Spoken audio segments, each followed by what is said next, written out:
Hello, horse friends. In today's video, we are going to go over how do I transition my horse to spring pasture safely. This is like such a loaded question for the springtime because I know that, it kind of changes. I feel like every year, depending on how hot the grass comes in, but we do have some general guidelines and tips. Yeah. So we were discussing before the video all the different options, and there are different scenarios based on the living situation of your horse during the winter. So horses that live in stalls, for example, are going to have a different transition onto the spring grass as the horses that live in our pasture type scenario.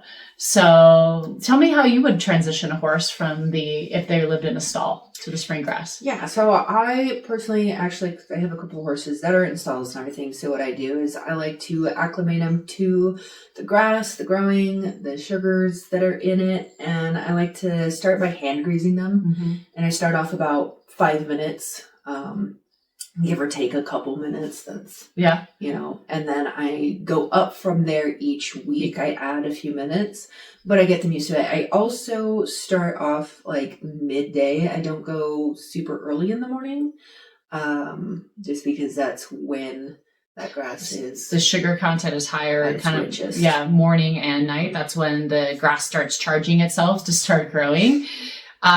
Yeah, I agree with Becca. So kind of how I do it is I start with like 5 minutes, and then I kind of do that for like a week or so. Then I go to 10 minutes, and then I go to 30 minutes. And I change it about, let's say, maybe once a week.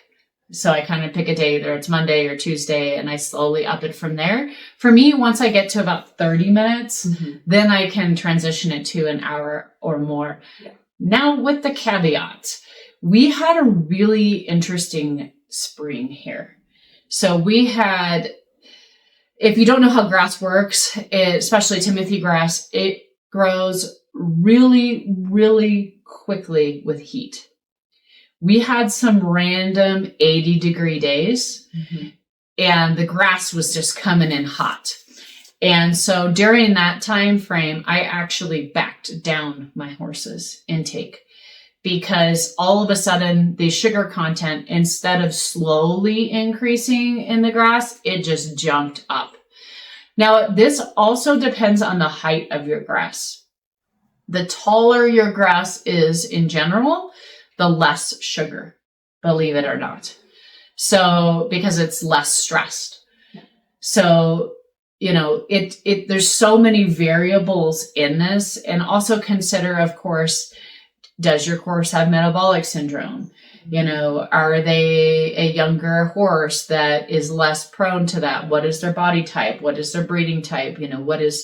Are they obese? Are they in shape? When we're talking about this, we are going to assume that your horse does not have a metabolic condition. Yeah. That will definitely change things. And the type of grass that your horse is on will change too. I mean, there's some parts of our country where the grass has almost no nutrition. And so you might be able to go a little bit faster. That is not the case here. So, what do you think about pasture horses?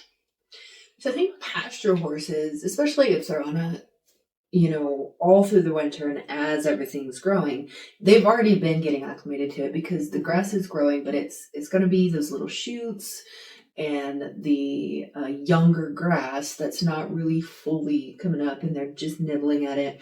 And so, they're still going to be eating the hay that they're given in the pasture. So they are self-training them. Yes. On their own with getting that grass and everything as it's growing in different areas of the pasture that the horses are in. Right. And so they're getting used to it.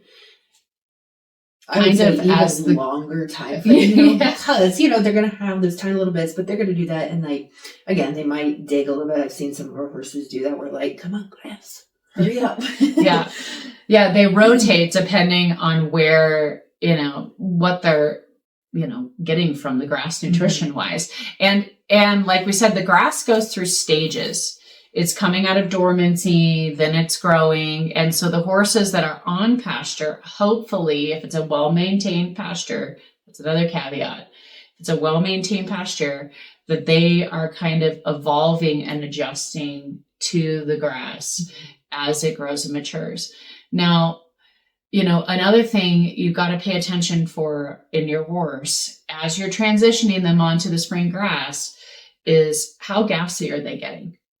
Sometimes horses, if the grass is coming in too hot, it's not necessarily the sugar load on their metabolic system they have to worry about, but gas colic.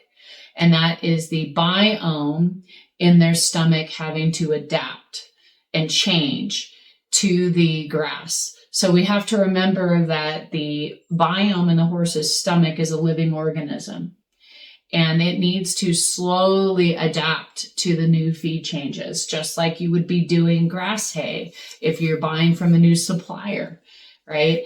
Your horse's body now has to adjust itself to the grass growing and coming in and figuring out how to process that and how to digest that. So you don't want to send your horse into a full-blown gas colic and say, look at that wonderful grass. They've never had laminitis before. I'm just going to put them out on it. That is a shock to their system. They are extremely fragile animals when it comes to their stomach. So, for example, this past week, I've had a few horses where they aren't normally gassy horses. And we did slowly transition them, and they came in and they had a little more gas than they normally have. And so my recommendation to the owner was to back down their time on the grass, because we didn't have any other feed changes. We didn't change their grain. We didn't change their hay. We didn't do any of that. We know that this spring grass is coming in, and this spring grass is and the spring pasture is evolving, and that gas increase from the horse tells me that their horse's body is having trouble adjusting to that. So let's back that down, let their biome adjust, and then slowly bring them back up again. Every horse, I guess is what I'm trying to say, is an individual. And so you have these general guidelines. But then you also need to look for the symptoms in your horse. Do they look bloated? Are they getting a crusty neck? Are they being gassier? Is their behavior changing, right? They're taking tender steps when they didn't used to on certain surfaces. Yeah, these are all things that you need to get ahead of. Yeah. And your horse can become laminitic or founder even if they're not overweight because of the grass. So it's not weight specific, although overweight horses are more prone to it because they're overweight, among other things. But just because your horse is overweight doesn't mean that they might not become laminitic or founder because of the sugars found in grass if they're not acclimated to it properly. Yeah, so it is definitely a process transitioning your horse onto the spring pasture and to spring grass. And I implore you to learn all of the signs to look for and come up with a method that generally works for you and the type of grass you have. Yes. And how it works, how it grows, and when it is at its highest sugar content. Because that can help you out as well for acclimating your horses. Yep. Because not all grasses are the same. No, they're not. Awesome. Well, thank you so much for joining us.